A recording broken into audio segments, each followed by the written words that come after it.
coronavirus has been quite a transition. I'm in a room that I decorated when I was like 11. So 11-year-old Rose would love it. But 21, almost 22-year-old Rose is sort of trying to get back into the swing of things, maybe put up some new wallpaper, try to have Zoom meetings without parents or cats in the background. But it's been nice to be back and sort of like get more acquainted with my own roots again. For me, when I was growing up, which I feel like is very recent, but sometimes it seems different in this space, I only knew one other family where there were queer parents, like my whole life. And this was only like in the mid 2000s. So for me, when people heard that I had two moms, that became sort of like my shtick. Like, oh yeah, like you're the one with two moms. And I'm like, yep. There's also a lot of other things about me that I would love to like, share with you, or like learn, I learn a lot about you. I know what sports you like I know what your hobbies are. And so like for me to just be the person with the two moms sometimes felt a little bit reductive. Now I know a lot of people who are, one generation younger than me with queer parents. Like it's something that I think is a lot more normalized now. And it's interesting how fast that change has been made. I think a lot of it has to do with like better adoption policies, right? Where like people can't deny adoptions to queer couples in most states.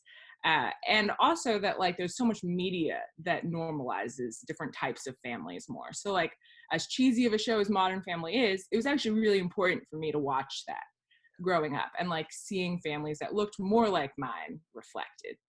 And then in terms of political work, I think it definitely has made me more empathetic to people who are marginalized, right?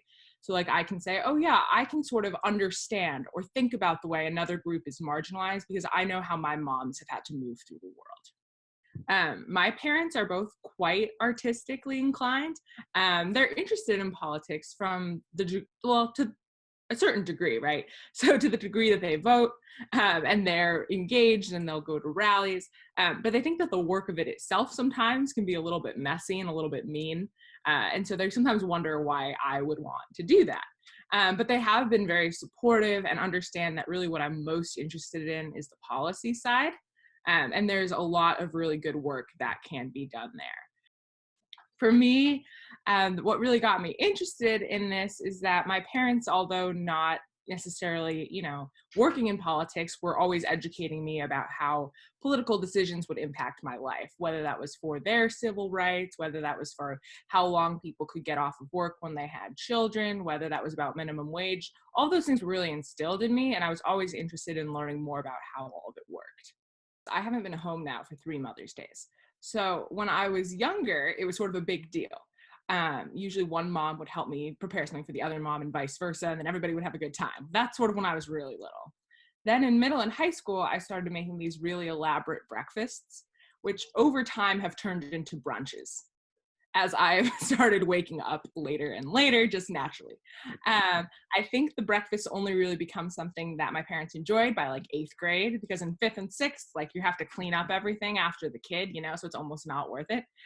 So I will definitely be making a brunch tomorrow, just because that's sort of the tradition. And then usually either we'll do some sort of gifts, which is what I've been relying on more since I've been, at college. But usually I like to do something with them or do something for them. So this year I am hiring myself out to each of them for half of the day.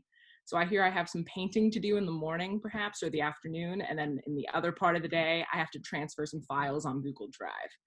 My name's Lang-Maso. I'm from Germantown, New York, and I'm a senior at Brown University.